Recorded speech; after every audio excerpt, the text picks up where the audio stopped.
And we're back. I'm hoping that the microphone isn't going to keep acting up like that. Otherwise, I'm just going to have to disconnect it and just use my laptop microphone. Um, if you're still hearing that buzzing, let me know in the comments, and my moderator will take care of it.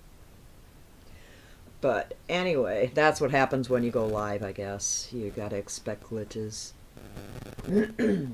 Now, getting back to what inspires you. Missy was talking, and I'm sorry, I actually forgot where you were going with that. Well, just having people in your everyday life that can inspire you and motivate you. You know, like everybody has their bad days.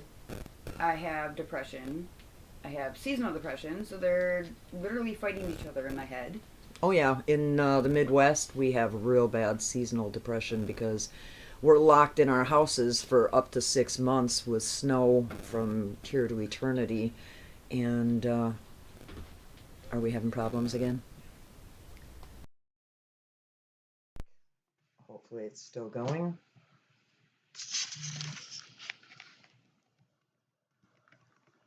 All right, let's check that. Can you hear everything all right there, Destiny? Frank says hello again. Hi, Frank. Sorry about the inconvenience, but that's kind of like what you get when you go live. The fan. Yeah, that's the fan on the laptop. All right, we're going to just keep going because we're warriors. It's not the best audio, but it's something. Well, I'm sorry, guys. Can you bear with me? All right, go ahead. Just having those people in your everyday life that'll, like just talking to them gets you up and moving. And, if I having a really hard time, I talk to Marie every day. Yeah. And she, just having her on the phone with me, I get up and I start, doing something that'll help. Today I started baking cookies with the kids, just small little things, and Yeah. even Mason and Destiny, they're my big inspirations. If I'm having a rough patch in life, or if I'm having a bad day, or if I need a pep talk, like they are my go-tos. I think a big thing is having something to look forward to each day. And I'm not talking, like work, because nobody really looks forward to work unless you're, I don't know. I was going to say the president, but we're not going to go there. Mm-hmm. Unless you have this really fantastic, elaborate job where, Well, and that's another thing that inspires me is like just being here for Mason's journey, going through school and, picking his career and stuff. And he's actually going for something that he's passionate about. So That's it's kind of another inspired me. Like I'm 40 years old looking to go back to school because I need to find what But my passion is. you know what, hon? When I went back to school to get my high school diploma, because I dropped out of school at 16, got married at 17, had my first child. How many kids did I have by the time I was, 23? I had 3 kids. Mm-hmm. But I was married. Yeah. I wasn't living off the state. I took care of my own. Mm-hmm. And where the hell was I going with that? Going back to school. Yeah, going back to school. I didn't go back to school until I was how old? It was in 2006. And I went back and I knocked it out of the ballpark. I got my high school diploma, not a GED, a high school diploma in 5 weeks. And I busted my butt. And it's a very hard thing to go through, but I did it because I wanted my kids. I didn't want them to go, well, you didn't get a high school diploma. Why the hell should I? Mm-hmm. And like Mason and I were talking, like anybody can go out and get a job. I've been a stay-at-home mom forever. I don't want a job. I want a career. I want something that, like you said, like a legacy to leave behind. Like, oh, my mom was, a neonatal nurse. My mom was this. I don't want. My mom worked at Quick Trip. My mom worked at Walmart. I'm just saying, like, no shots fired, guys. Don't come at me. But I'm just saying, like, why do you think I want something more for me? Why do you think it's so imperative to me to get these novels out there?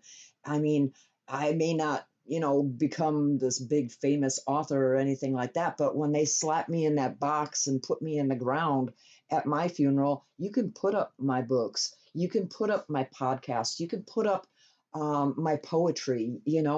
I just feel like I want to leave my mark in this world, and I don't want the mark to be a shit stain in the underwear of life. I mean, right now I only have so I mean, I need a little bit more than that to put out there for the world. Can't put out my freaking milk jugs that I make into Easter baskets. That's not going to get you very far in life. But that's the thing. You have to find your passion. And nowadays, like I said, I mean, just look at the way the world is going. I'm sure I'm not the only one that opens one eye and kind of looks around when I wake up in the morning like, oh God, what the hell's coming next, Oh God, I'm up. Who's screaming? What about you, Mason? What inspires you? Or Destiny? Anybody want to add to There that? has to be something that inspires you, Mason. I mean, you're going through a huge journey right now in your life. Mason is going to be 23 in April, and he's in his second semester in college. Second semester of freshman year. Second semester of freshman year. I'm sorry, I'm not as intelligent as you are, but that's why you're going to college and I'm sitting here doing a podcast.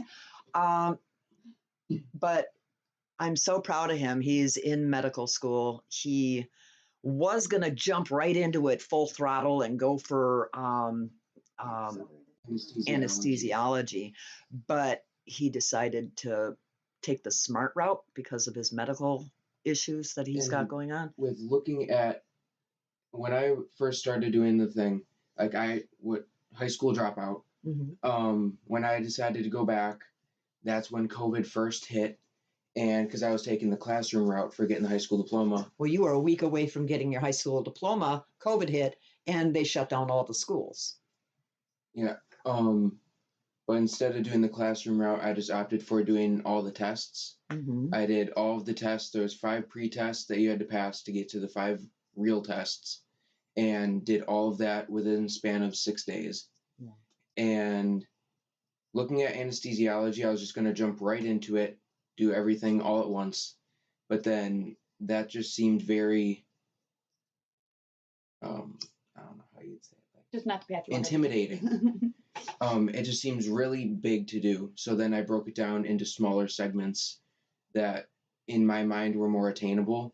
I was going to do bachelor's degree and then go from there, but that seemed big. So I'm just going for associates and just doing smaller steps. And well, that's what I've told you your whole life. I mean, you came out of the womb and instead of learning how to walk, you learned how to run. And I used to say, slow down, Mason. You need baby steps. Take baby steps. You won't fall down and go boom. It's hard, Yeah. And, if you set too big of a goal and you jump into anything, you get discouraged if you have a minor setback. Where if you, start off by what's the first step that you're going to take? I mean, career-wise. Getting an associate's degree and then getting a year of staff nursing experience and then going into travel nursing for a bit. Dip your toes before you jump out and find out there's alligators in there,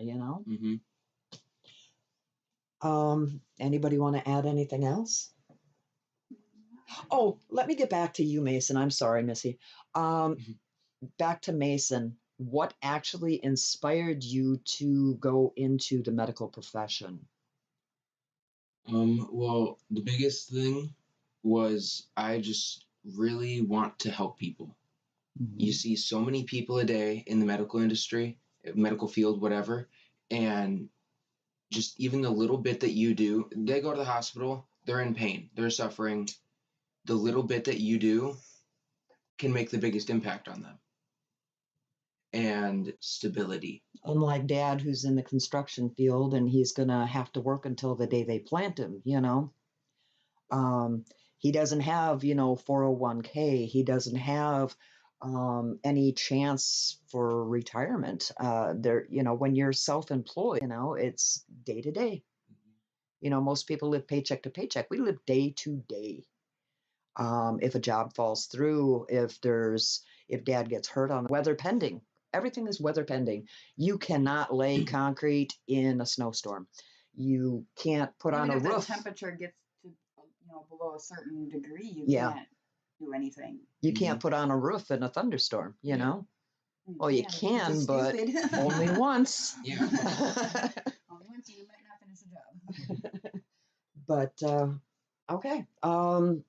Anybody else want to add to inspiration? What inspires you? If not, we'll move on to the second question. What motivates you? My kids. Like you can't fail. Yeah. I have 5 humans that literally their life depends on what I solely do. rely on you. Yeah. Well, like what I've always told people that motivates me is I have too many sets of eyes watching me. I can't afford to fail.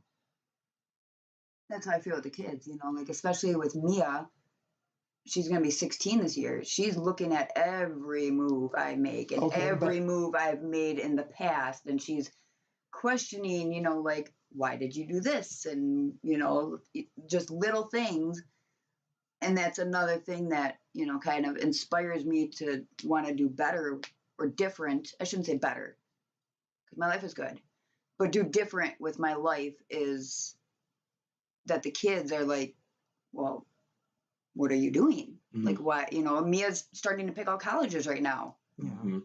I think I was kind of going down a different path with my train of thought there, but my choo-choo train seems to jump tracks once in a while. When I said I have too many eyes watching me, there's a lot of people in my life that want to see me fail. Oh, yeah. And I am not that girl. I am not the one. Mhm. I think a lot of people have that too, like, because misery loves company. Oh, yeah. But when you're doing great in life, you never had so many people praying for you, but praying for you to fail. Amen. They're like, no, come back down to my level. If I can't make it, you can't make it. I don't want better you. Than them. Yeah. Like, why do you get to do better than me? Mhm. Well, because we got off the couch. Yeah. We got up. And that's the key factor. Like I said earlier, you have to get your butt off the couch, out of your recliner, off of unemployment if you can, I mean. Well, you can. Look at the economy right now. Everybody's hiring. Quicker. Yeah, but that's because mean- there's so many people being paid to stay at home. But Well, why- that's ending though, But I mean, Yeah. why accept that as your life? Mhm. Yeah, they're paying you more to stay home, but what are you leaving for any kind of history of yourself? Like, oh my mom was home all the time. She didn't do anything, but she was But home. the work ethic nowadays has changed so much. I mean, I remember when I was a kid, if one of my parents wasn't working, if they were laid off or something like that, you got your ass to, even if it was the gas station and you got a job pumping gas, because back then we had full service gas, and there were guys out there jockeying gas and getting newspaper routes just to put food on their family's table. Back then, motivation was the key factor in life. I don't really know many people nowadays that are truly motivated. Yeah. I mean, I do know some. I mean, Frank, he's written 9 books? And that's in the comments section here, Frank, he's an author. I mean, he's very well educated as far as I know, as far as what I've seen. And there's no American dream anymore. It's like the American dream is to see what you can get for free for sitting on your ass. And that's what I'm trying to instill, especially in my 6-year-old. Okay, so she's in Girl Scouts. Yeah. They made it so easy to sell these frickin' Girl Scout cookies. Demise of my life right now. Oh my God. But I remember having to go door to door, And that's what I make her do. So with Girl Scouts, now they send you a link, they send you a QR code. You don't have to like socialize with anybody to sell these cookies. No. Get on your uniform, get on your snow pants, get on your boots. We're going door to door and we're selling cookies. every single person's door we knocked on was like, we haven't seen Girl Scouts out here in like 10 years. Nobody's ever knocked on our door to see if we want cookies. Yeah, I'll buy 5 boxes. I don't eat them, but I mean, I'm going to support her because she's out here hustling to make her sales. Well, do you remember when you were growing up and computers just started being a thing? Yeah, freaking dial-up. I hated dial-up. No, but you guys would come home and you had to do a book report. Mm-hmm. Your teacher would say, okay, I want a 500-word report on, I don't know, the Eiffel Tower. Yeah. And you guys would just hit a few buttons and you had all the answers. And I said no. And I made you go to the public library, look it up in an encyclopedia. Well, we had an encyclopedia set at our house. Well, that too. And we'd come home and like, or doing reports. Yeah. Well, what does this word mean? There's a dictionary about I stuff. never Go look gave it up. you free answers. Go Never. look it up. I can't spell it. How am I supposed to look it up? But Well, I mean, see, you that's learn why how to I spell taught. it too. That's why I taught you guys phonetics Mhm. because, of course, the American They don't- yeah, they language is don't. kind of, you can't always look up things, because phonetically anyway, because it's not spelt the way it sounds. Yeah. Mhm. But do your best, Yeah. And I think that the internet and all this technology has dumbed everybody down so Yeah. far that I mean everything is at your fingertips. If you want a recipe for cheesecake, you go on the internet, boom, you got 500 recipes. Yeah. Nobody's using their brain. Mhm. You can ask Siri or you can ask Alexa, how to spell a word. Yeah. And I think that's where America kind of, Lost its like motivation to do anything because they don't have to. They don't have to leave their chair. so there's your answer. I mean, where did motivation go? It took a crap Technology. with technology. I remember sitting in my room with the Etch-a-Sketch. I thought it was the coolest thing in the world when you got like all the way around, don't have the lines touch all the way to the center with the itty bitty lines. Yeah. I'd proudly display that on my dresser. Until your brother came in the room and grabbed it and shook it off the dresser You and only did that destroyed it. And then he was fighting over that too. He But did that once. He learned his lesson. Don't touch my Etch-a-Sketch. okay. Anybody else? Well, Frank said he has 9 books, 5 screenplays, and 6 more books written in edit since 2011. Hey Frank, you want to do a screenplay on one of my books? It's paranormal. Actively pushing 3 books, screenplays for movie projects. Leave a mark after I am warm food. I like Frank. He's got a good sense of humor. And I was only half joking about, do you want to, do a screenplay on my Laughing books? but very serious. Laughing, but very serious. Anybody else have anything that they motivation, Mason? I mean, like Missy was saying in the very beginning, I mean, that conversation jumped 12 Everywhere, tracks. but that's the way our conversations I always told go. you my It brain went from motivation choo-choo to train. society. My brain choo-choo train Etch-a-Sketch. jumps the tracks Yeah. every other Um, 500 feet. But one of the biggest things that I look at right now for motivation is the fact that, like, Mia, she's 15 right now. And I think Mhm. that'd be horrible if I was wrong on that. I'll be 16 in August. But like she's looking into, I'm the kid in college right now. So, and she's looking into colleges, and I just feel like she's always watching to see how difficult and how much I struggle in college, to see basically how much she wants to go. Yeah. Well, and she's And- always looked up to you as like a big brother. Like you guys were always raised like, yeah, they're my kids, you're my brother, but Yeah. you guys were all raised together. hmm I'm the uncle that's there for everything. Yeah. You know, And you're the only one in the entire family that went to a traditional college. So I feel like she's looking at me to see if I break. Yeah. See, like, Yeah. Like, okay, can we how, do this? How much pressure can he take before he breaks? But no, she's just watching your, every move, and you're motivating her because she's messaging me all the time, like, oh, can you, when's Mason coming over? I need help picking out colleges, and I need opinions on colleges, and hmm See, coming from a large family, like I said, I have 8 kids and 13 grandkids. So if one fails, it kind of shocks and quakes the entire family. If one succeeds, I mean, you just took one for the team, baby, you know, because like when I raised my kids, nobody messed with any of my kids because they knew if you mess with one of them, you get all of them. And the same kind of um, thunderstorm happens when there's failure or success. If one fails, we all fail. If one succeeds, we all succeed.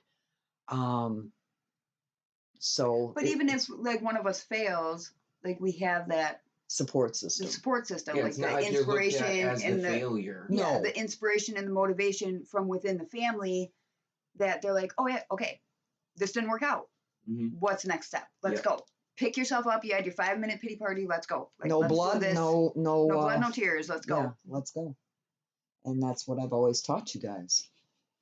Of course, I was kind of the bad mom because I was always in the principal's office because I taught my kids if anybody ever hits you, don't ever start a fight, but if somebody hits you, you knock them to the ground until it takes 6 or 7 cops or teachers to pull you off.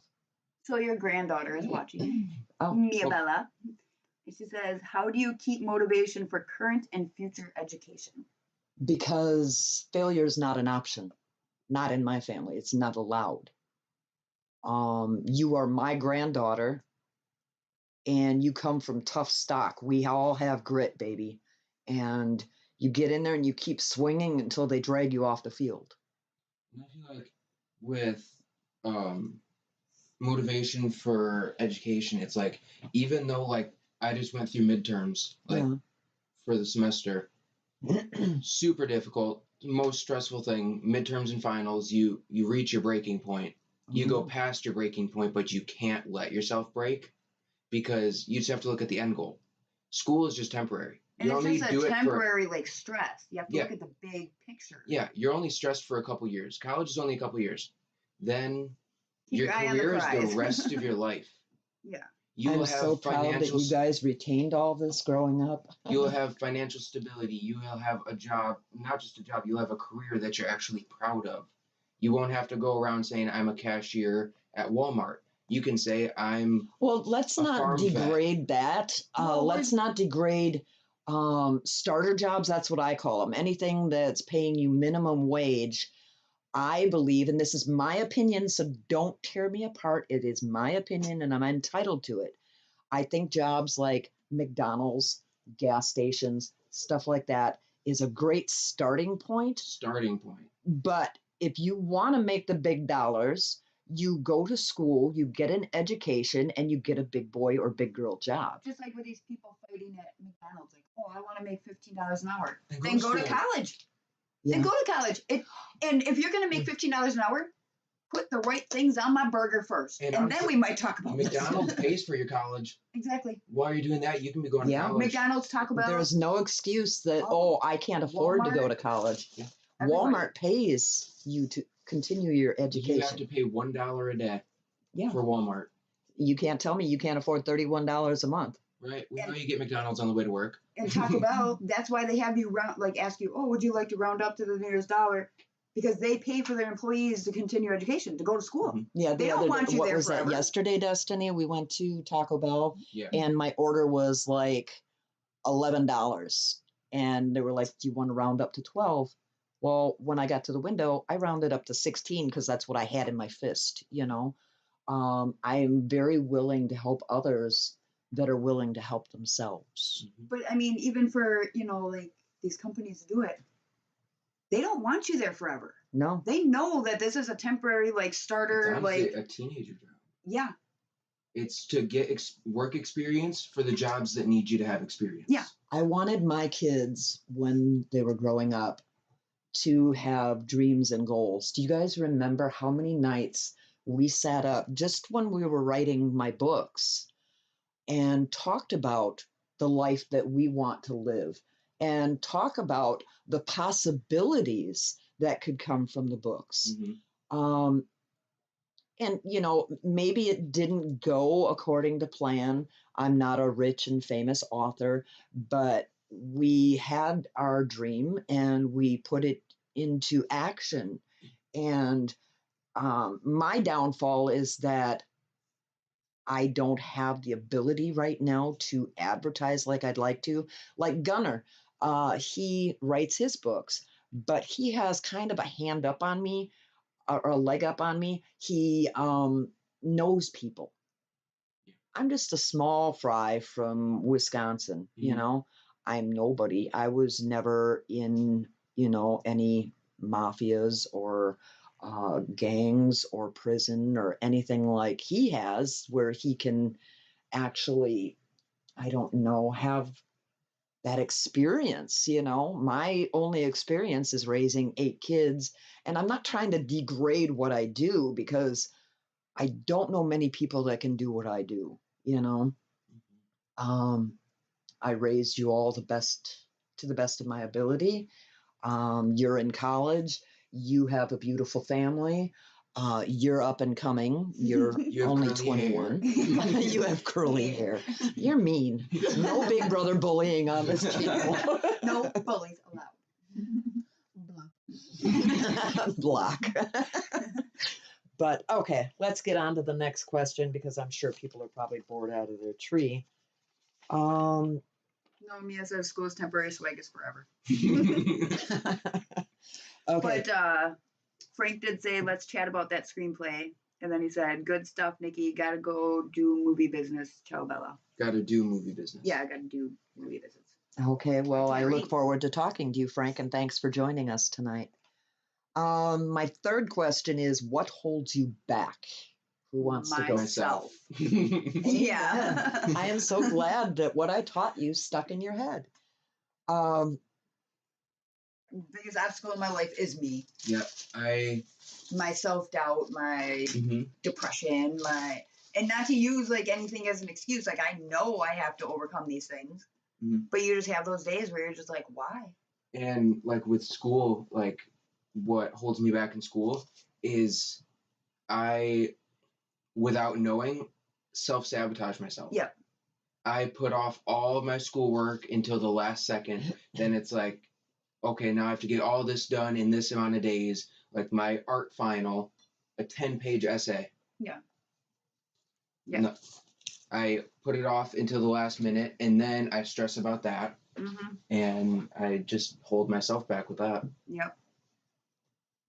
That's kind of like the first podcast I was going to do because, like I said, I've always wanted to have my own radio show or possibly someday, my own radio station. And I woke up the morning of my first podcast for Let's Chat. It was actually The Daily Bitch, but I changed that. And I remember before my eyes even opened, you got that doubting Thomas voice in your head. And it's like, oh, today's your podcast. You're going to fail. Nobody gives a crap what you want to say. It's not important. It doesn't pertain to everybody's life. Why even bother? Just don't even do it. Yeah. And my grandma Rose would say that's the devil. Yeah. You got an angel on one shoulder and you got a devil on the other shoulder, like in the cartoons. And the devil is trying its damnedest to get you to fail before you even attempt it. And so I had to fight it. And I had butterflies in my stomach the first time I picked up that mic, and I was like, here we are, guys, But at least you did it. Yeah. Over the hurdle. Hurdle. Yes. And that's the big thing, is taking that first step, getting your ass off the couch and actually putting effort into it and trying. You can fail 1,000,000 times, but at least you tried. Get up 1,000,001, and that's what I've always taught you kids. It's not about how many times you get knocked down. It's about how many times you get knocked down and you can stand back up. Yeah. To date, I think I only have like 6 likes on Let's Chat and 123 views, but you know what? You have 9 on Let's Chat. Oh, well, thank There you. you go. Thank you for Moving liking. on up. And that reminds me, please be sure to like this page and click that subscribe button, please, and share it. That's how a lot of companies got started too, is by word of mouth. Mhm.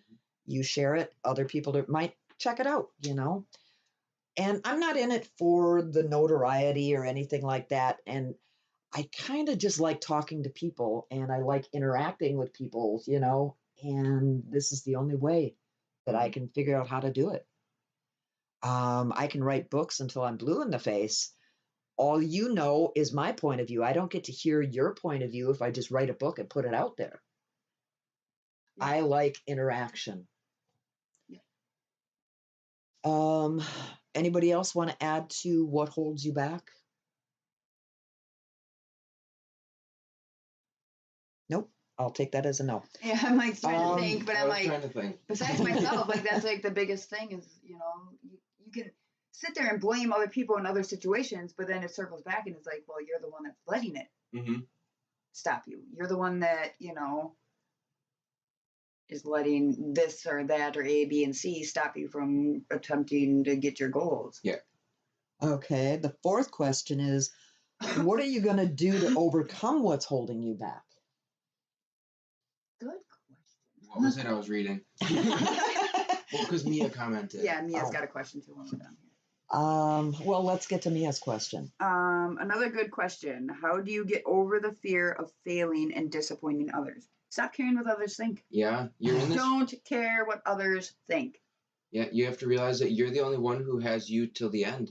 Yeah. Like, I understand you're 15. Yeah. You're at that age. Do those other people, is their name on your paycheck? No. Are they going to be, when you grow up and move out, are they going to be paying your rent or your mortgage or your electricity or anything? No? Then who cares what they think? When you look in the mirror at night, do you see them?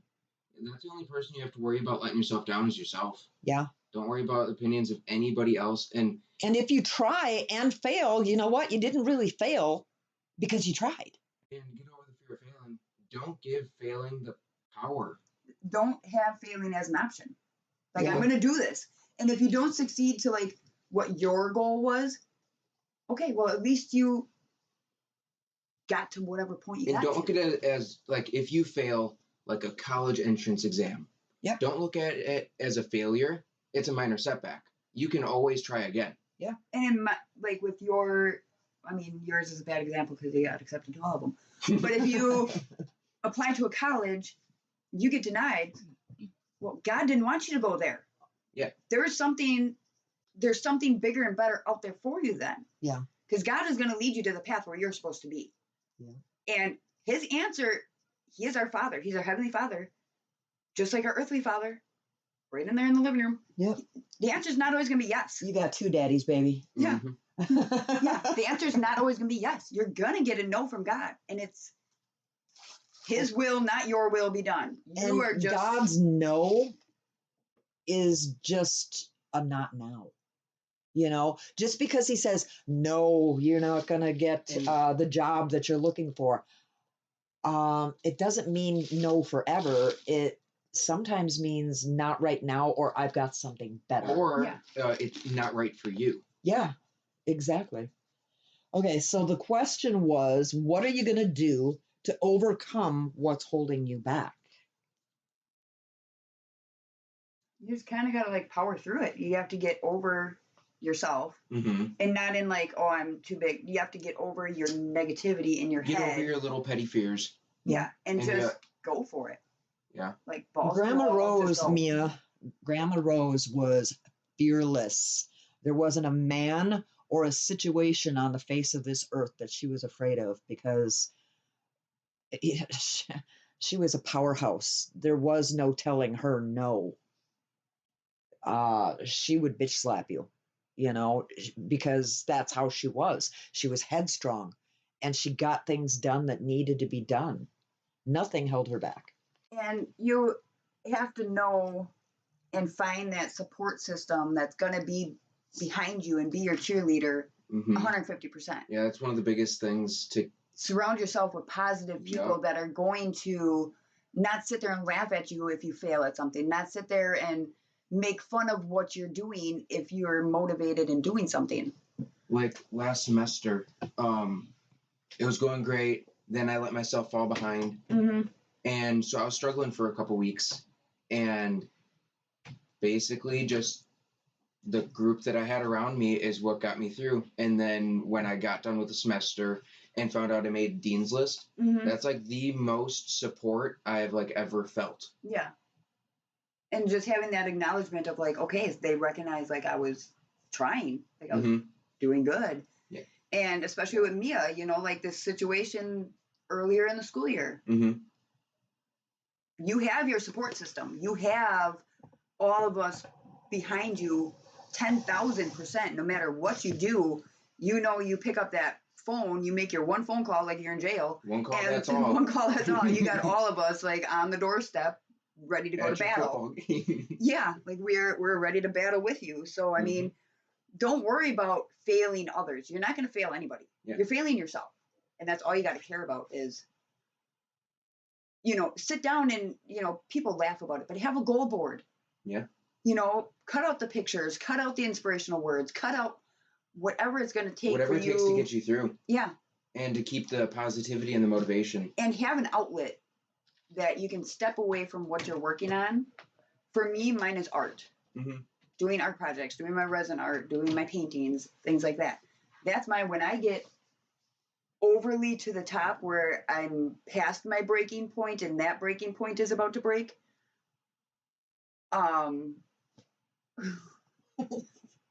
Mom's making faces at me. But you have to have that outlet to like just let go of everything. Don't worry about anything. Just do what you got to do. And then you can refocus back on you just need a little bit of time to recoup. Yeah. And just step away and step outside of your box for a second. Yeah. But the main thing is having that support system. Support is the biggest thing. What about you, Mason or Desi? You got anything that you want to add to what are you going to do to overcome what's holding you back? No, I mean, we kind of covered it. Just get over all of your little fears and your little obstacles that you're putting out there for yourself and your imaginary walls that you're putting up. Yeah. And you have to just stop dealing with negative people and negative situations. And now let me ask you this. What's the one big thing you want to accomplish in your life before you die?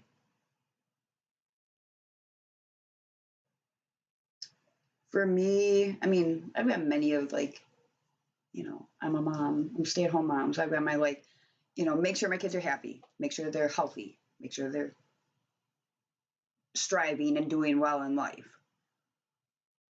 But then it's like, well, what do I want to leave? Yeah. Like, and that's why it was hard for me to come on today. Cause I'm like, I don't know what I want for me right now. So it's hard to like talk about, oh, let's be inspired. Let's be motivational. Cause I can inspire and motivate anybody except myself. Yeah. Like right now it's just, you know, it's hard. Well, I don't know if you remember when you were young, I had you kids write down a list of 4 short-term goals, 4 long-term goals, you know, short-term being in the next 5 years, long-term being in the next 10 years. 5 years is a long time for me. I know, right? Like short-term for me is like day to day. Yeah. See, if you can't motivate yourself to do it, nobody else can. Yeah. You know? Yeah. And that's, you know, what I'm trying to overcome right now is, you know, I can sit here and motivate everybody till what the cows come home. The people around you do to help you find your motivation?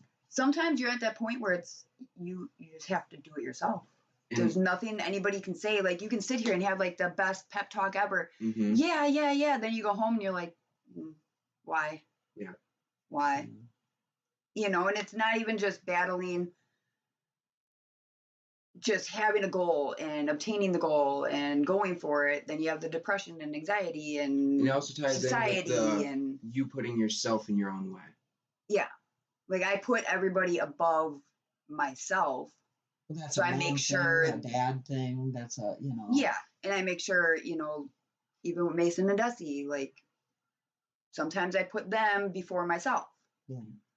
And I just do that with everybody. And then I come home and I'm like, I really need to do something for myself, you know, like. Well, this is going to sound a little selfish. The other day, I was talking to Yaya on the phone. That's my mother. My kids call her Yaya. Yoda. Yeah, Yoda. Was it? But I was like, I'm really getting sick and tired of being everybody else's cheerleader. Yeah.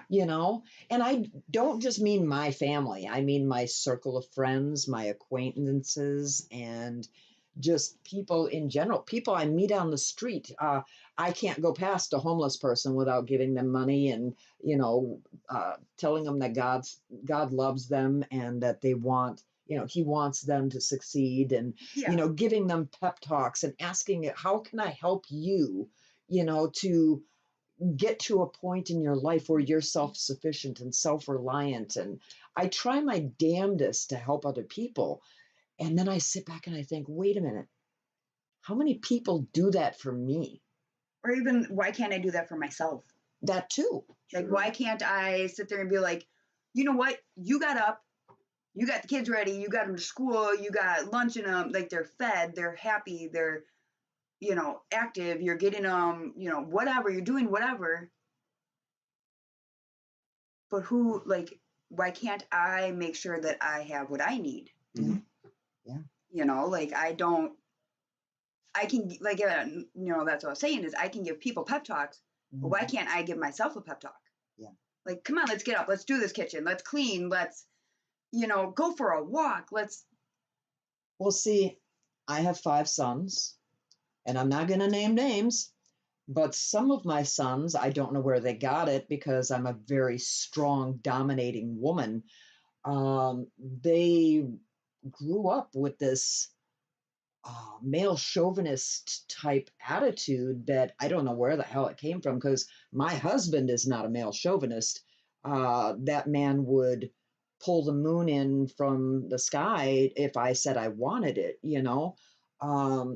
He isn't the type to say, "Woman, get in the kitchen and make me a sandwich." Not in, That's, not in a serious manner. Oh, He would no, joke, 'cause- but then he'd probably do his Cower little and head like cower and little and then I towel say, thing. run, Pumbaa, run. Yeah. So I mean, But never in a serious manner. they have a way of making me feel that everything that I say, think, or do is wrong or stupid. It's because You there's know? a womanizing mentality, Yeah. And that's a lot of society today that brainwash especially people. that generation. Yeah. Yeah. He can say that because I had a group of 4 kids, and then I had another group of 4 kids, all from the same dad. But I don't know what it is about my older boys that they don't respect me, or They don't respect Women in general. yeah, yeah. But your mother? Anybody messes with my mother, and there's not a space on this earth that they're safe from me. Mhm. And it's And you just can't a even say it's shame. that generation because, like, I don't know, I guess I fit in like your guys' generation because it's like, no. That Everybody, generation with the males. Yeah, I Yeah. said the boys. You Yeah. don't have that kind of mentality. You're not a womanizer, Missy. thank Jesus. Okay, I tried. anyway. You respect your women.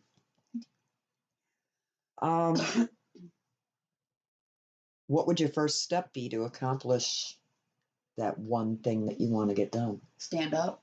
Yeah, you just gotta. Literally, you have to get up and go. Yeah. Because I mean, I have a great support system even at home. Tanner he backs anything I want to do. I have to He's- admit that during this whole pandemic thing that was going on, my butt was like a magnet and the chair was like steel. I mean, I sat around a lot. I really didn't accomplish the things. To a point, you made sure that if anything did happen, anybody in the family could come here. Yeah, you did take your preparation time. Yeah. Yeah, you were preparing for the Your kids worst. did need something. Yeah. That And was we, your first worry, was what if my kids need something? Yeah. Yeah. So your mom instantly took over and made sure if anybody needed anything, they could come here and get it. Yeah. Because I remember, Tanner and I were out, you're like, okay, we're on the lookout for this, this, this, and this. And so, you guys were at certain stores, Tanner and I were at certain Mhm. stores. Okay, we're like, okay, we found it over here. It's crossed off your list. And Well, that's because the shelves instantly became bare. yeah. Yep. Everyone went crazy. Even I baby think- formula. Like, I had a baby at home, and I'm like, what am I going to feed my baby? Yeah. Like, people are literally hoarding baby formula for adults. And then they were turning around selling it for like 5 triple, times, yeah. the price. I think when this pandemic hit, everybody kind of panicked in the beginning. Everybody lost their freaking minds. And Grandma Rose came out in me because I know how she had to live. She ran her own farm when it was the Great Depression. Mm-hmm. They ate cornmeal mush. They ate homemade bread with lard on it, and then they put salt and pepper on it, Yep. And that's how they survived. And Grandma Rose had to barter with neighbors because, I've got some pork. Can you give me some beef? I've got lard. Can you give me some yeast? Whatever, And I went into pioneer mom mode, and I was like, because I know how to bake bread and I know how to make my own homemade food from scratch, Yep. We were not going to go hungry. I mean, I was preparing for the apocalypse, for Christ's sakes, you know? I remember searching the stores because you're like, I need yeast, I need this, I need that. Beans and rice. Yeah. All the staples, beans, rice, peas. All stuff that you can hold on to. Yeah. But, I was watching Gunner's show the other day, and he was talking about, the bug out bag and, you better have 3 months worth of food, blah, blah, blah. Mm-hmm. I'm not going to go into details what I have, but let me tell you, I am armed, locked, and loaded and ready to fight anybody that comes after my shit. More beans that no. Got prepared to fight hunger and the government. If need be, why not? Okay. What are you afraid of? Letting myself down. Letting yourself down. See, mine is failing myself in living up to my potential. Yeah. Because I'm not worried about letting other people down. People come and go. Oh, yeah. But you're the person you have to deal with at night. See, this is like one thing that I guess not a lot of people talk about.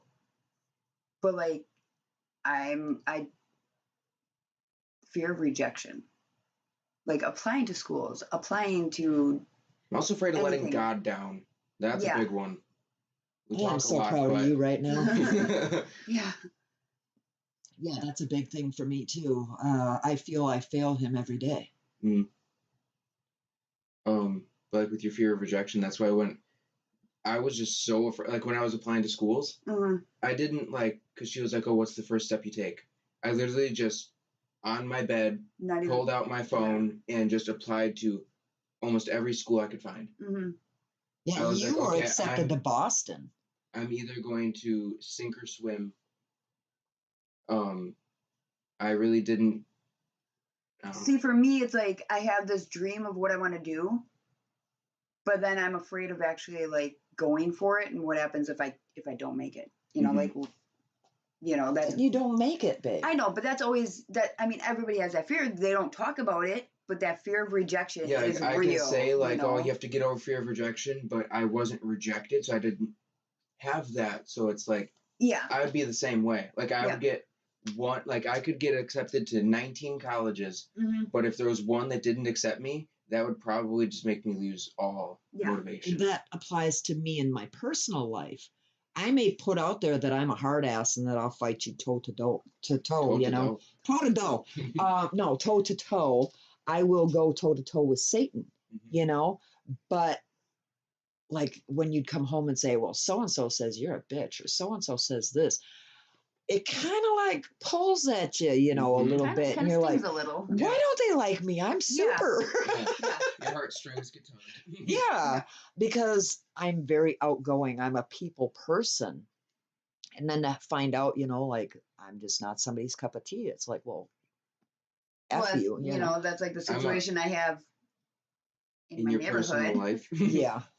People are, fake nice to you, and then all of a sudden come back, they had their little meeting, and, oh, you're an a-hole, you're this, you're that. Okay, but then don't come knocking on my door when you need something. That's exactly I am not your doormat. You don't like me behind my back. Don't like me to my face. Yeah. I live in a neighborhood where, like, the house across the street is a multi-million-dollar mansion. There's not a house around here that's under $500,000. And I moved in and I was going through my, redneck stage where I was driving big lifted trucks and stuff like that. And I was outside spray painting camouflage on one of my boys' trucks, and the neighbors were all, pointing at me and, oh my God, look at her, and whispering to each other. And, here's all these people standing out on their front lawns going, what the hell just moved into my neighborhood? And I don't know. I'm just not everybody's cup of tea, but when the shit hits the fan and say we're under attack by enemy, forces, I'm the first house they're coming to. I guarantee you. Because they know here's this crazy Italian woman with all her guns and her sons, and they're like a little militia in one little house, and that's where they're going to go. And then, come to my door. And it's going to be a very hard judgment call for me, because the Christian side of me says take care of other people. But then there's the bitch side of me that says, well, where were you a year ago when I, waved at you as I was driving down the street and you turned your head and pretended you didn't see me?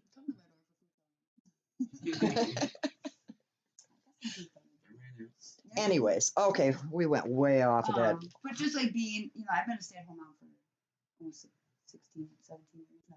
Yeah. It's hard for me to like step out of like your comfort zone. Yeah. Because even, just being here, like you're sitting here like, okay, did Delilah, eat all her food? Is she asleep? She's got school in the morning. Is Maverick laying down? That's why you keep looking at your phone. Yes. Like it's Lyric better not be sleeping right now because she had a rough night last night and I'm not staying up all night with her again. And it's hard to focus on what then it's not happening. What's going on? Audio cut out for a minute again. Yeah, it's having I believe we're back. connection issues. Oh. I apologize for the audio issues. I don't know what's going on here, if it's if there's a storm brewing outside or what, but oh yeah, Saturday. Be sure to tune in Saturday night at 8 p.m. Central Time for our second episode of Supernatural Saturday. We're going to be talking about sleep paralysis, the scientific version versus the paranormal version of why it happens, how it happens, and that should be kind of interesting. Do you have a bucket list? I have a bucket list and an effort list. I have all these lists, but I don't do anything with them. That's my problem. Yeah, I do. I definitely have a bucket list, but it's like things that would fulfill like my soul, I guess. It's not like, going to school or I want to jump out of an airplane. Yeah. I mean, like I kind of have like kind of stupid things on my bucket list. Not everything. Nothing is stupid if it means something to you, I've always, and this was before Dad's health conditions, but that was always number one thing on my bucket list is Dad's, ever since I could remember, Dad's talked about skydiving.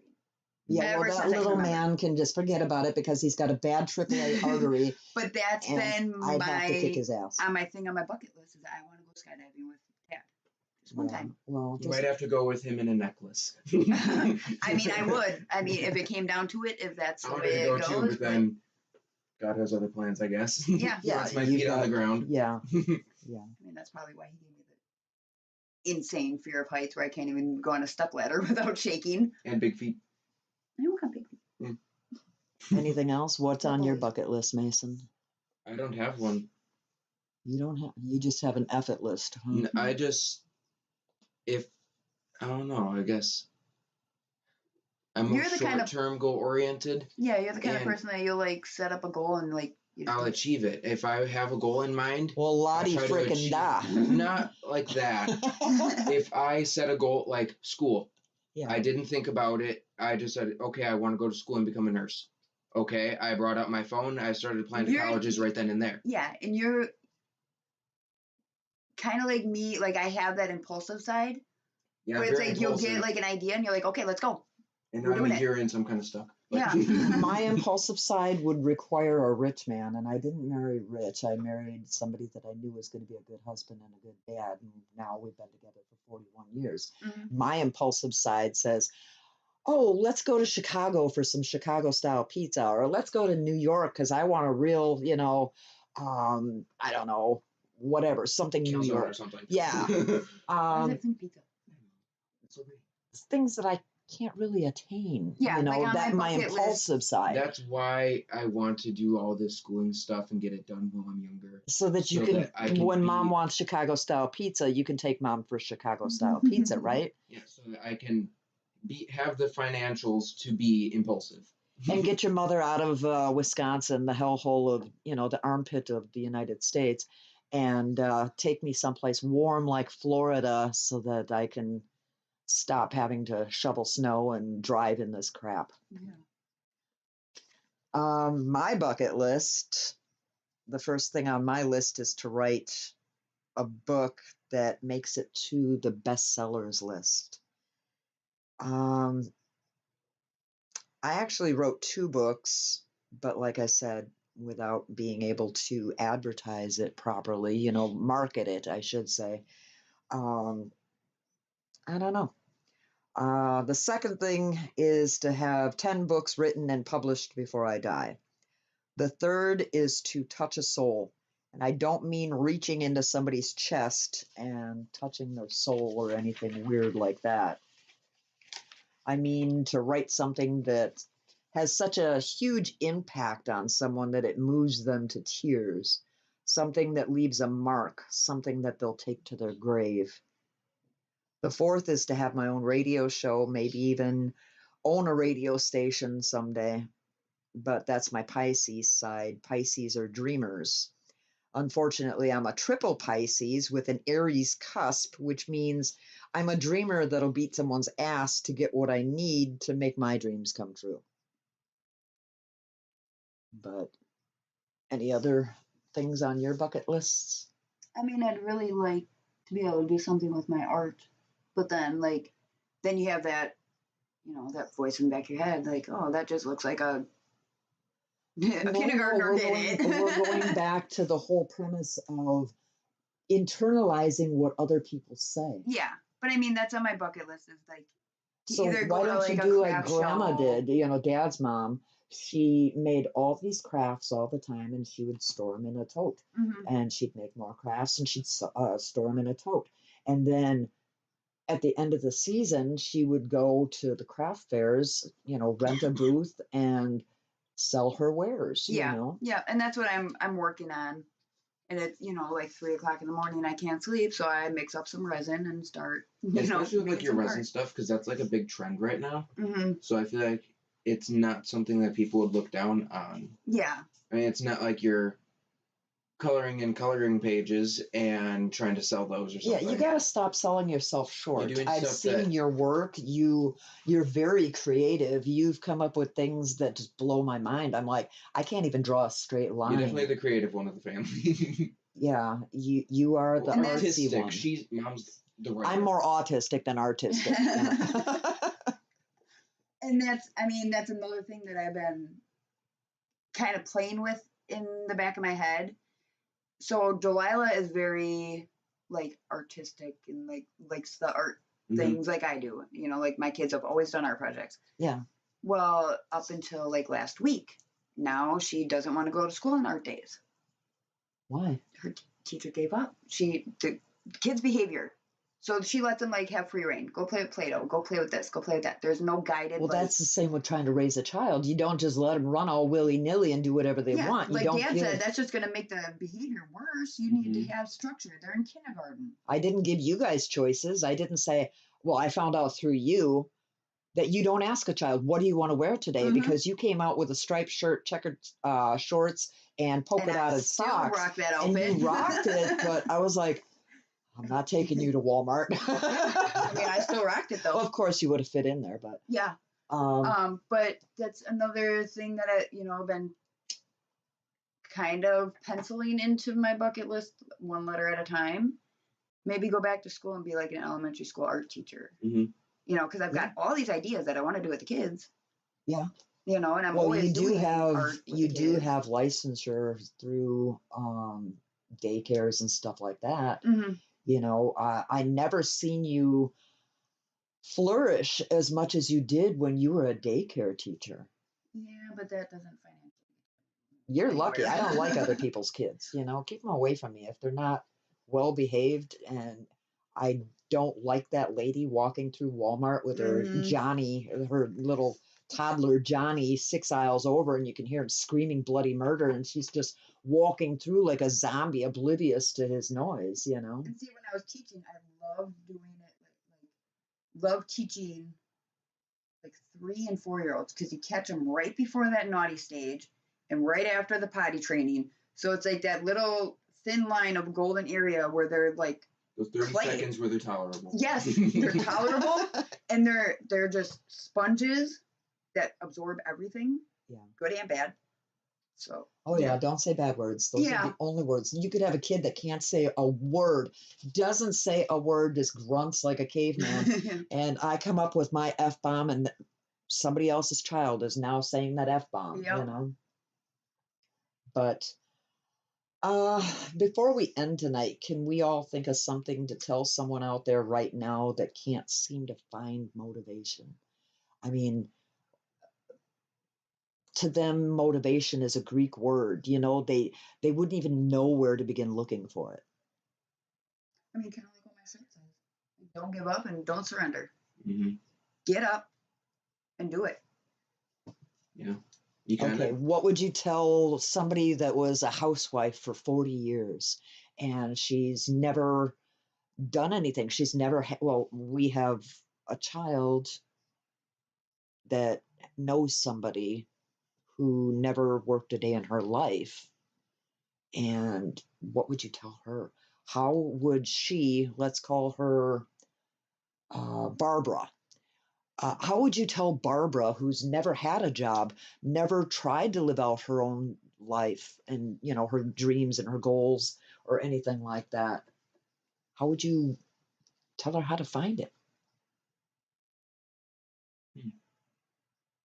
I mean, you gotta like let them know that they're more than what they're. You can't just You exist. can't put limits on your potential, because that's how you live a miserable life, is by putting limits on yourself. And putting limits on everything. You're just existing. You're not living. Yep. Like living your life and just existing in life are two different things. And I think people get comfortable with just existing. Yeah. They don't have the, okay, well, I made it to supervisor. Mm-hmm. Okay, well, now let's motivate to get to manager. Let's motivate to get to owner. Let's, Mhm. you know, like I want to keep having a goal, have something to work for. I think it could be really hard to tell somebody how to find motivation because you have to want it. It has to be self. Yeah. Like from within. Yeah. Nobody can give you the motivation. Yeah. You have to be able to motivate yourself. But when, especially when you're a woman, society puts a lot of barricades in your way. Mm-hmm. So you have to be one of those women that knock down that barricade and let the other ones come through. But not everybody is. Well, you need to tell yourself, like, and that's how you have to, you know. I mean, there's strong people in the world and there's weak people. Some people you can't get them motivated. Yeah. Well, me personally, I'd like to say that if you're in a rut and feel like this is all life has to offer, or you're just stuck doing the same thing day in and day out, you need to break those chains. You need to get out of the house. You need to take a walk and try to clear your head. Start taking one day a week to pamper yourself and do things for yourself for a change. I don't know. Look online. You know, like I said, the internet is sometimes an amazing thing. Sometimes I think it's a curse. See what classes local, you know, what do they call those, Community. technical or community colleges have to offer. Take a class in pottery, take a class in sewing, take a class in photography or anything. Join a book club or join a book club. If you like to write, there's writing groups in your area. Do something before you are 80 years old and sitting there regretting not ever doing something with your life, you know? Maybe you're thinking that it's too late in life and you're too old to change. Maybe you're thinking that what you want out of life is unattainable. You need to stop inviting all of that negativity into your life. Speak over your life. Stop saying, I'll never be able to afford that, or I can't. Whatever energy you put out into the universe will come back to you. I've got some notes here. Also, don't internalize the negative things that people say to you. If someone tells me that I can't do something, bitch, I'll do it twice and take pictures, you know? Anything you guys want to add to that? I think a big thing for me is praying about it. Mm-hmm. Yeah. You know, and it might not be the right thing, but I ask God, you know, give me a sign. Is this what I'm supposed to be doing? Give me a sign, because right now I'm lost, you know, and I'll tell him, like, push me to where you need me to be, because right now I'm stuck in this hole. That's Like- how it was with my when I was going to like doing all the applications, trying to get into school, stuff like that. And I took a direct entry into the nursing program test. Mhm. Huge test. And I looked up, I'm a researcher, so I looked up statistics on how many people fail it the first time, how many people pass it. I saw that the numbers Weren't in your favor. weren't in my favor. Even though like I did fine on other tests, I still have that self-doubt Yeah. at all times. Yeah. And I was like, okay. Like I prayed about it. I was like, God, if this is the path you want me to be on, get me at least, I just need a passing score. Mhm. Nothing more. Like, I'll do the work. Just show me, like, this is what you want me to do. That's what And I then- always say to God. I'm not asking for a handout, just a hand up. Yeah, I told him, I said, if this is the path you want me on, I need a passing score. Mhm. Got the scores back. It was 1 point above the passing score. Yeah. So I was like, okay, that There's my you sign. could have gave me a couple extra points for my ego, but Yeah. this is I mean, the it's sign a that I win. needed that I'm going on the right path. One thing that I would like to touch on here is Mason is in what class is that where you talk about different religions? What's the name of it? It's a history class. It's something about the called end. End of the World, Foretelling End Times in American History. Now, you would think that with a title like that, repeat it one more time, The End of the World, Foretelling End Times in American History. that you would like touch base on all the different religions and what their theory of the end times is. Mason walks around, he's got his crucifix on his neck 24/7. And sometimes it's in his shirt, sometimes it's out of his shirt. Well, at this particular time, he walked into this class and he's got this typical liberal type teacher, professor, whatever you want to call her. And she did everything in her power to demonize Christianity. And I know there's a lot of people out there that think, oh, once your kid goes to college, they liberalize them and they indoctrinate them and they do this and they do that. And I'm seeing it more and more, especially with just this class. Tell them what happened.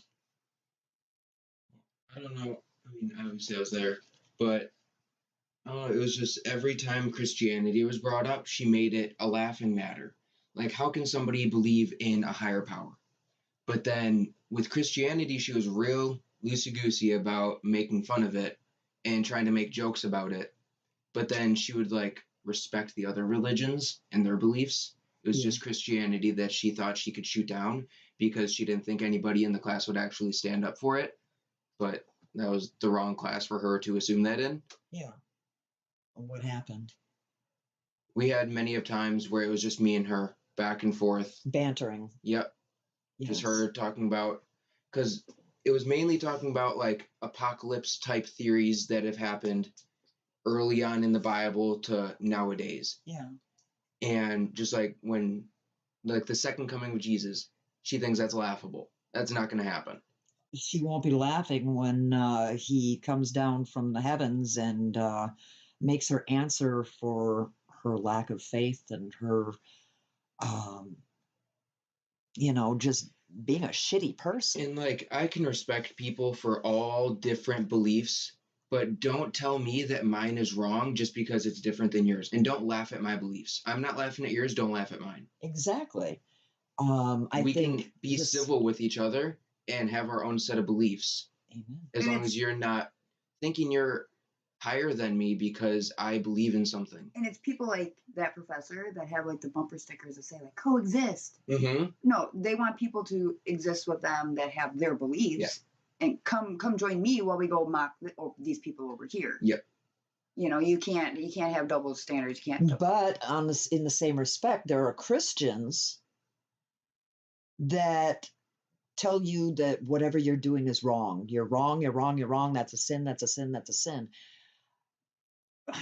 I hate to admit it, but a lot of Christians are more judgmental than outsiders, you Mhm. know? And then they'll say, I'm not judging, I'm just telling you what God said. Yeah. I'll hear it from him. I don't need to hear They're it from cutting you, out the Karen. middleman. Yeah.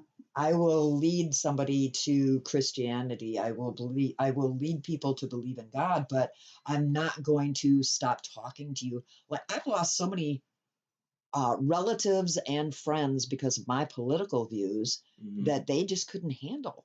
And that's laughable because I must not have meant that much to you if you can turn away because I support one party or another. Well, it's just sickening, like the way the world is. You know, if you don't believe the same exact thing as another person, well, I can't talk to you. It's literally like Mean Girls Yeah. was sitting at the plastics table. Yeah. Exactly.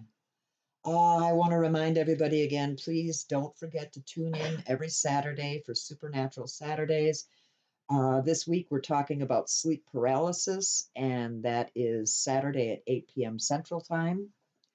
Also, please hit the like button. Also, share this, and please, please, please subscribe. Anything else you'd like to add to motivation and inspiration? Just get up and do it. Yeah, don't think too much about it. Yeah. Don't even think about it at all. Just find that goal and just literally just dive head first. In. Yeah. Like, Even if you can set one tiny little goal for yourself for tomorrow, you know, like tell yourself, like if you're trying to lose weight, tell yourself tomorrow, I'm not going to drink soda, you know, or I'm not going to pick up that Twinkie. And or even like smaller goals, like, okay, normally I drink, you know, say you drink 4 sodas a day. Tomorrow I'm only going to drink 2. Yeah. You know, little changes is all it takes. Doesn't matter how big or small the goal. A goal is a goal, and as long as you accomplish your little goal, no matter how little, as long as you can fulfill that in yourself, you're already making improvement. And just accomplishing that one small goal, say like, okay, I'm going to replace 1 can of soda with a bottle of water. At the end of the day, you sit there and you're like, I actually did it. And don't be afraid to sit cow. there and pat yourself on the back. Yeah. Yeah. Call somebody and say, guess what I did? Well, You have to be your biggest cheerleader. You remember when Tony was going through his awkward teenage years? That's my oldest son. He felt like the odd man out. He didn't have friends in school or anything like that. And I was worried that it was going to get to a point of, you know, him having suicidal thoughts.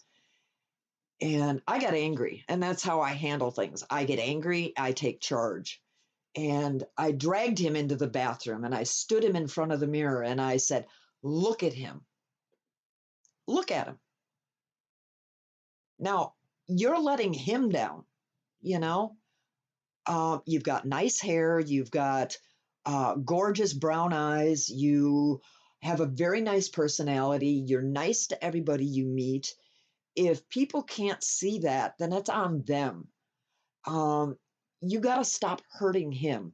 I want you to come in here every morning. I want you to look at him, compliment him on 3 things, and then go about your day, you know? And it worked.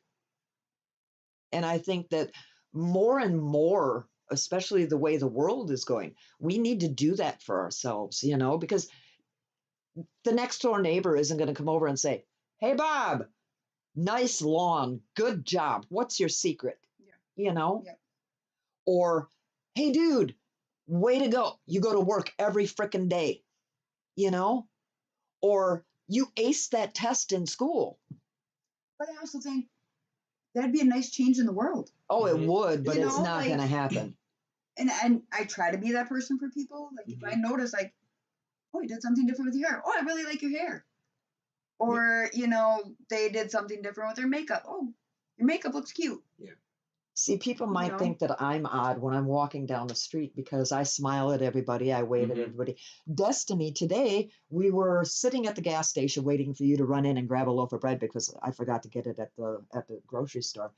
And a lady in the truck to my right had a boxer, a big boxer, and he was an old dog. Mm-hmm. And this dog was looking at Destiny, and he was so excited. He wanted to be hugged, Yeah. and his chest was heaving, and he was breathing fast, and he was all excited and shaking. And the lady came out of the gas station. I rolled down my window. Never met her in my life, and I was like, "That is an amazing dog." I said, "He is so excited to see my daughter." And she says, "Yeah, he's a love bug. He's really old, and he'd never hurt anybody." And I struck up a conversation. Yeah. Do you know how many people I walk past, and if I don't initiate a conversation, they're in their zone and they just walk past. And you even complimenting her dog. Yeah. You don't know how that could have affected her day. She could have been having a terrible day. And you with that one little compliment and made her day a little better. I admire things about people. If I think you have nice hair, I'm going to say, "Wow, I love your hair. It's awesome." We stopped at a fast food restaurant last night. Mm-hmm. And this girl was in there. She's running herself ragged. And she walked past the window and I said, "Hey, I like your hair." And she just lit up and she's like, "Oh, thanks." Like it just lightened her mood, 300 pounds. Well, how about when we go to, Destiny likes to go to Dunkin' for her coffee. We'll pull into the drive-through and you can tell they're having a bad day. Mm-hmm. They're short-staffed. They're not getting paid what they want to get paid, whatever, they're doing the work of like 4 or 5 people. And they take your order and they're short with you and you get up to the window and they're trying their best and they hand you your coffee. I always say, "And by the way, thank you for coming in." And they kind of look at me like, "What the hell are you talking about?" Yeah. I'm like, "I appreciate the fact that you came to work today." Especially when you see one person running Yeah. the counter, the kitchen, the window. Yeah. If we would all just take the time to just, even if it's a stretch, compliment somebody on something. There's show appreciation. Well, like, okay, so at night, once in a while, just to get out of the house, I DoorDash. Yeah. And Mason and Destiny come with me. And we had a customer last night. He came up to the car to get his order, which normally we have to, get out and deliver it to them. He came out to the car and he said, "I appreciate you guys." Yeah. And I was like, "Whoa, okay." Like that was kind of cool to hear, Well, like, I say that like if I'm calling somebody like a business and I have a question, or even my lawyer or a supply chain, I'll say at the end of the conversation, "Thank you. I appreciate you and the time that you've given me on this matter." Yeah. Let people know. Sometimes you don't know, that person could be having suicidal thoughts or wondering if this is the right path or if it's even worth waking up tomorrow, Or they just got, really bad news, or you never know what is going on in somebody else's life. Yeah. So that one smirk that you make, or that one like scoff at something, could send them over the edge. Like you find one positive thing, even if it's, "Oh, I like your nails. Oh, I like your shoes. Thank you for coming in today." Where'd you get that jacket? Yeah. Something, just anything, just find something positive to say. And I try to make that my goal right now is when I'm out, find one positive and vocalize that positive. And a big thing that I try to do, if I'm out in public and I'm eating my lunch in a restaurant or my dinner, I don't want to hear somebody else's kids screaming and running around the place. So if I spot a family sitting there eating their meal and their kids are sitting there and you can see the parents are trying to instill good behavior, I'll walk right up to their table. Yeah. And I'm like, "I just want to let you know that I actually enjoyed my meal because your children are very well behaved. Yeah. You know? And as a parent, that's like the biggest ego boost, you know, like when I'm out with the kids and we're eating and somebody, you know, we had this before where, you know, we'll go to like George Webb's and, you know, you have these old couples that come in there and 9 times out of 10 when we go out, you know, people come up and give the kids a quarter, you know, like your kids are very well behaved, the best behaved kids I've seen. And I'm sitting there going, okay, well, that one was just like flinging French fries at that one. But they'll have their little moments, whatever. They all do. They're kids, you know, they're not You robots. can't expect miracles. Yeah, but having that person come up and be like, you know, even telling the kids, you guys were very well behaved today, you know, thank you. And you just see the kids, you know, like puff their chests up, like, oh, that was fun. There's nothing worse than trying to eat your meal and the kid in the booth behind you is standing up, looking at the back of your head or throwing things. Dropping things into your booth. And yeah, that's very irritating. But yeah, everybody needs a little boost once in a while. There's so much negativity just wherever you look in the world right now. If you're on your phone, if you're looking anywhere, look at any magazine in the store, it's all just negativity. Just that one little bit of positivity can just brighten the whole day for everyone. It could literally change somebody's life. That one boost of positivity into their life. And if everybody in the world would just try that, you know, just, you know, stop finding negative in everything. Yep. And just because you're having a bad day, you don't need to put that on to somebody else. Oh, yeah, that's a big thing with me. Like if dad has a really shitty day at work and he comes home and he's, blah, blah, blah, I'm like, who are you mad at? Yeah. And he's like, well, Tony didn't do this and this guy didn't do that. And the customer was a real jerk. I said, was I there? And he's like, no, you're lucky. I says, well, then why are you putting it on me? Yeah. Just come home and be like, oh, thank God that's over. Yeah. Okay, let's, you know. Learn how to direct your anger. Yeah. Yeah. Anyways, well, that's about it for tonight. Please remember to hit that like button, share this video, and subscribe to my channel. I hope you all have a blessed night and be nice. Nobody likes a shitty person. Good night, people.